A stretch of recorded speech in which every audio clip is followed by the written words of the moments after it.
Turistična ponudba Maribora se ne konča znotraj mestnega jedra. Z nekaj domišljije lahko turiste v Mariboru gostimo tudi na Piramidi. Pred nekaj leti se je pobuda za ureditev Piramide začela, po nekaj letih vrhu mariborskega kriča ne kaže tako dobro.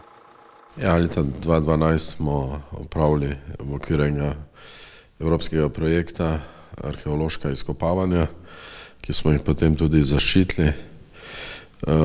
In želeli smo, da bi tudi formalno vrh Piramide prešel v last mestne občine, ker potem bi lahko naprej se še ukvarjali z urejanjem Piramide.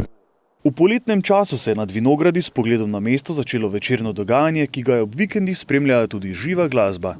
Piramida je v zadnjih letih postala, odkar deluje vinogradniška zadruga, tako priljubljeno izletniško točka Mariborčanov in naših gostov in bi imeli več manevrskega prostora pri urejanju kot lastniki. Mariborska občina je včeraj objavila obvestilo za javnost, ki je v praksi apel ministrstvu, da naredi korak proti občini in da se stvari premaknejo naprej. Država nam ne želi tega predati, ministrstvo vztraja, da so pač oni lastniki. Zdaj, če so lastniki, potem pa jih pozivamo, da investirajo v to lastnino. Še posebej zaradi razlogov, ki sem jih omenil, pomembno je za Maribor. Pridobitev lastninske pravice, ki bi olajšala izvajanje preko sofinanciranja, v tem primeru ni edina odprta zadeva med ministrstvom in občino. V Mariboru imamo več pomembnih projektov, ki so pa deležni mačehovskega odnosa države. To je Mariborski grad, konec koncev knjižnica, umetnostna galerija. In upam, da bodo na ministrstvu malo več samozavesti v času konjunkture zbrali.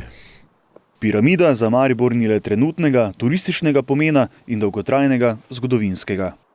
Ja, Maribor je svoje ime dobil po gradu, katerega smo začeli na Piramidi izkopavati, tako da je Piramida zelo povezana ne samo z zgodovino mesta, ampak z zgodovino Slovenije, ker konec koncev Maribor je v zadnjih 150 letih pomembni borec za slovensko samostojnost pa neodvisnost. In na ta način bi se tudi simbol, ki je povezan z Piramido, bi bilo potrebno primerno obeležiti. Tokratni poziv Ministrstvu za kulturo je bil le eden izmed mnogih. Cilj je preprost – urediti Piramido. Če ministrstvo pristopi k reševanju, se lahko nad mestom ob razgledu nadejamo še česa drugega.